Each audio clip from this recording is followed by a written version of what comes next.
జీవితం ఎప్పుడు ఏ విధంగా మారుతుందో ఎవ్వరూ చెప్పలేరు. కొంతమంది ఓవర్ నైట్లో కోటీశ్వరులైపోతూ ఉంటారు. కర్ణాటకలోని మాండ్య జిల్లా పాండవపురకు చెందిన అల్తాఫ్ పాషా అనే బైక్ మెకానిక్ ట్రెండింగ్గా మారాడు. ఇప్పుడు ఇతను బైక్ రిపేర్లు చేస్తూ జీవనం సాగిస్తూ ఉన్నాడు. ఇదిలా ఉండగా అతను కేరళకు వెళ్ళినప్పుడు అక్కడ ప్రభుత్వం ఏర్పాటు చేసిన ఓనం బంపర్ లాటరీ టికెట్ కొనుగోలు చేశాడు. 500 పెట్టి 2 టికెట్లు కొన్నాడు. ఇందులో మొదటి బహుమతి అల్తాఫ్ పాషాను వరించింది. 25 కోట్ల లాటరీ తగిలింది. దీంతో అల్తాఫ్ ఫ్యామిలీ ఆనందంలో మునిగిపోయింది. అల్తాఫ్ పాషా కొన్న TZ43422 నంబర్ టికెట్ బంపర్ డ్రాలో మొదటి స్థానంలో నిలిచింది. దీంతో అల్తాఫ్ పాషా ఏకంగా 25 కోట్లు గెలుచుకున్నట్లు వయనాడ్ జిల్లా పనమారంలోని లాటరీ నిర్వాహకులు అతడికి ఫోన్ చేసి చెప్పారు. అయితే మొదట అల్తాఫ్ అది వట్టిదే అని నమ్మలేదు.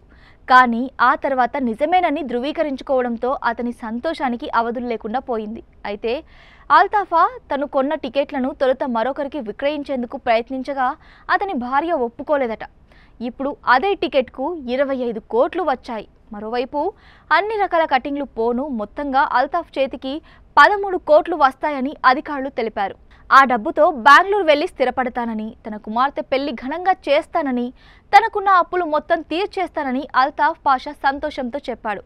ఈ ఘటన ఇప్పుడు వైరల్ అవుతుంది. దీంతో నెటిజన్ కొంతమంది అందుకే పెళ్ళ మాట వినాలనేది అంటూ ఫన్నీగా కామెంట్స్ చేస్తున్నారు.